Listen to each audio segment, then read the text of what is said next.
Hi everyone, welcome to my crypto world 2025। आज मैं मेरे चैनल के द्वारा ब्लॉकचेन और इसके यूजर्स के बारे में बताना चाहता हूं। ब्लॉकचेन क्या है? ब्लॉकचेन एक डिस्ट्रीब्यूटेड और डिसेंट्रलाइज्ड लेजर है और इसको डेटा को स्टोर किया जाता है, ट्रांजैक्शंस को, और इसको शेयर किया जाता है थ्रू नेटवर्क के द्वारा। उसको कहते हैं नोड, सब पब्लिकली शेयर किया जाता है। अगर आप फॉर्मल डेफिनेशन देखना चाहते हैं तो ऐसा है कि blockchain is a distributed and decentralised ledger that stores data such as transactions and that is publicly shared across all the node of its network। हमें डेफिनेशन तो पता लगा, लेकिन हम देखेंगे एक डिस्ट्रीब्यूटेड मतलब क्या है, डिसेंट्रलाइजेशन मतलब क्या है, लेजर क्या है। हम इस वीडियो में हर एक वर्ड को अच्छी तरह समझेंगे। पहले इस वर्ड को समझने से पहले हमको और एक इम्पोर्टेंट चीज इसमें देखना इम्पोर्टेंट है, जो है ब्लॉकचेन।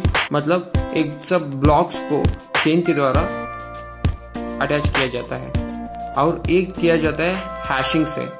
हम जाएंगे व्हाट इज हैशिंग, मतलब हैशिंग क्या है। ये हैशिंग मतलब जो भी इनपुट हम देंगे उसको मैथमेटिकली कंप्यूटेशन होकर जो आउटपुट आएगा वो फिक्स्ड आउटपुट रहेगा, फिक्स साइज का रहेगा। इसी को कहते हैं हैशिंग। इसको एल्गोरिथम से किया जाएगा, वो मैथमेटिकल फॉर्मूलाज जो होता है कंप्यूटेशन से हो जाएगा। इसीलिए हैशिंग जो है वो हम जो डेटा देता है इसको कंप्यूटर को, या हम मैनुअली या कंप्यूटर को डेटा देता है, जो इसको डेटा को कहते हैं हम इनपुट। अब इनपुट से जो मैथमेटिकल कंप्यूटेशन होता है उसको हम कहते हैं हैशिंग। इसको कहते हैं हैश फंक्शन। और जो आउटपुट जो हमको मिलता है उसको बोलता है हैश वैल्यू। इसको कहा जाता है हैश वैल्यू। जो हम जो इनपुट देता है उसको मैथमेटिकल कंप्यूटेशन होके जो आउटपुट आता है उसको बोलता है हैश वैल्यू। और इस क्रिप्टो करेंसी में हैश वैल्यू हर तरफ की तरह हम ले सकते हैं। मतलब इसके डिफरेंट फॉर्मूलास है, लेकिन क्रिप्टो करेंसी के लिए कुछ क्वालिटीज है। इतना जो क्वालिटीज रहना चाहिए, जो क्वालिटीज क्या है, वो क्वालिटीज है हैश वैल्यू। जो भी आउटपुट आता है सब यूनिक होना चाहिए। जो भी कंप्यूटेशन होने के बाद जो भी इनपुट दो, कितने भी इनपुट दो, जो भी इनपुट कंप्यूटेशन होने के बाद जो हैश होता है वो यूनिक होना चाहिए। और इसका स्पीड के बारे में भी देखना चाहिए, इसका स्पीड कितना है। और स्पीड के अलावा इसको और भी देखा जाता है कितना सिक्योर वे है।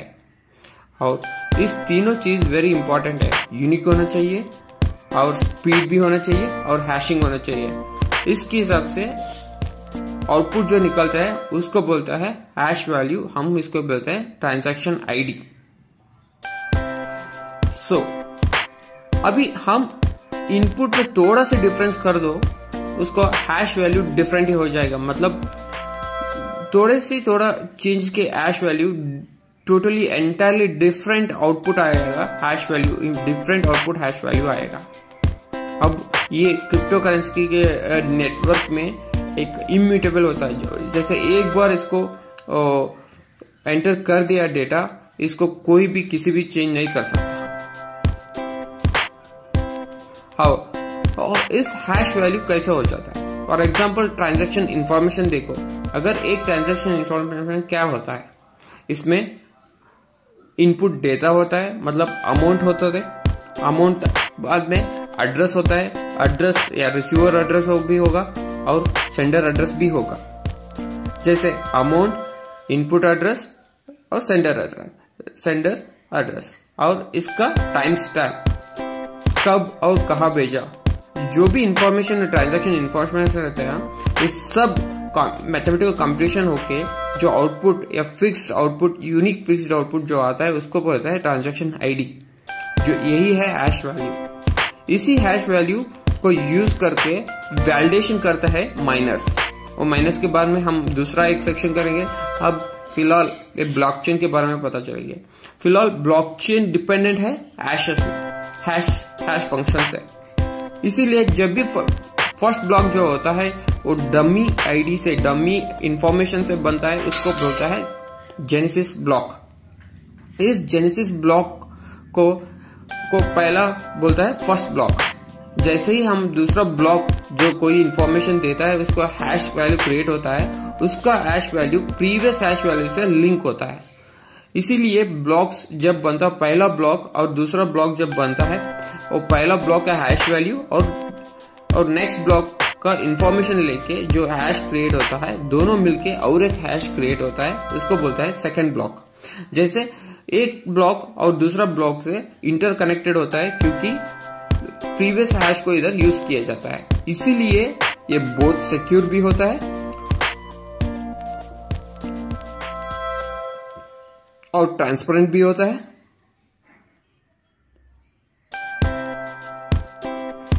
और ट्रस्टवर्दी भी होता है। हम देखा था हैश का, अभी देखो पहले ब्लॉक जो था मैंने बोला था जेनेसिस हैश का हैश वैल्यू इधर फॉर एग्जांपल आप समझिए 404AA UJEUI15I0, मतलब ये पहला हैश ब्लॉक है, उसको बोलता है जेनेसिस हैश। अब दूसरा हैश वैल्यू कैसे क्रिएट होता है? दूसरा हैश वैल्यू के लिए ट्रांजैक्शन इंफॉर्मेशन चाहिए, जैसे मैंने बोला था अमाउंट, एड्रेस और टाइम स्टैम्प।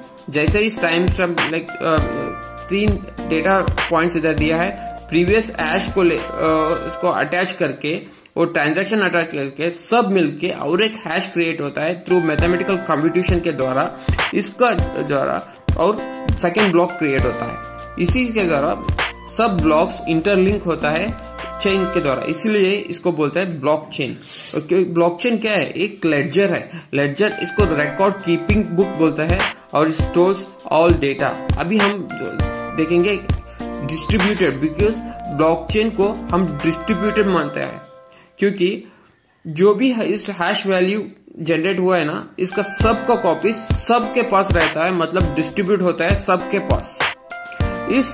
इसीलिए इस कॉपीज को हैकर्स ने हैक नहीं कर सकता क्योंकि ये डेटा एक के पास नहीं रहता, सबके पास रहता है, वो भी इट्स इन लाखों नंबर्स के।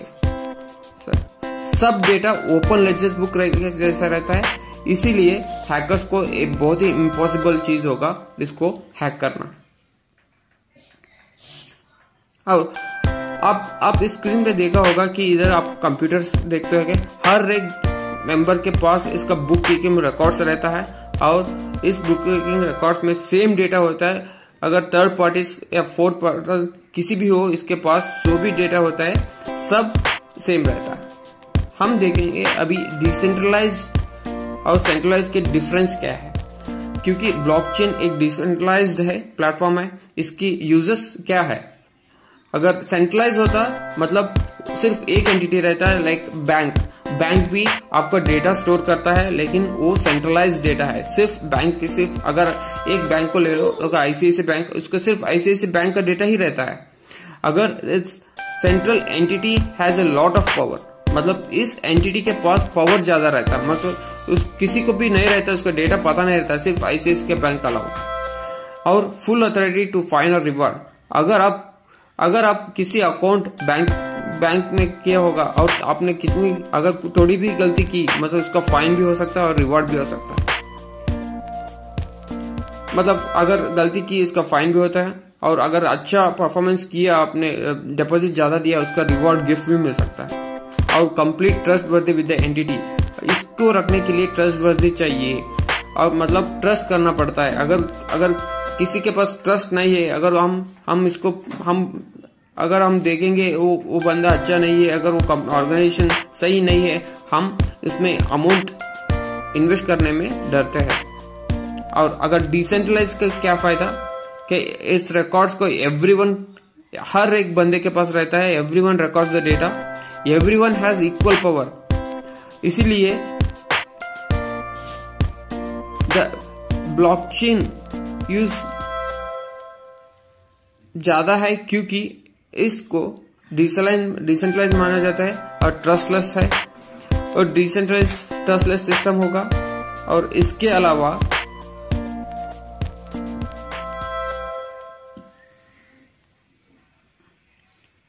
दूसरा थर्ड पार्टी का इन्वॉल्व नहीं होगा, no middleman and no fees.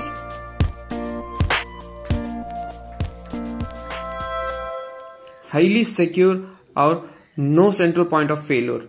इसको फेल्योर होने का चांसेस ही नहीं, क्योंकि सिस्टम ऐसा है कि डिपेंडेबल है और डेटा है सिस्टम के थ्रू चलता है, मैथमेटिकली थ्रू चलता है।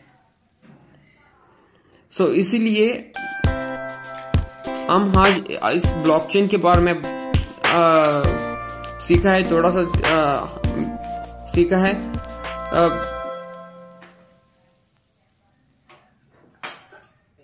अभी दूसरी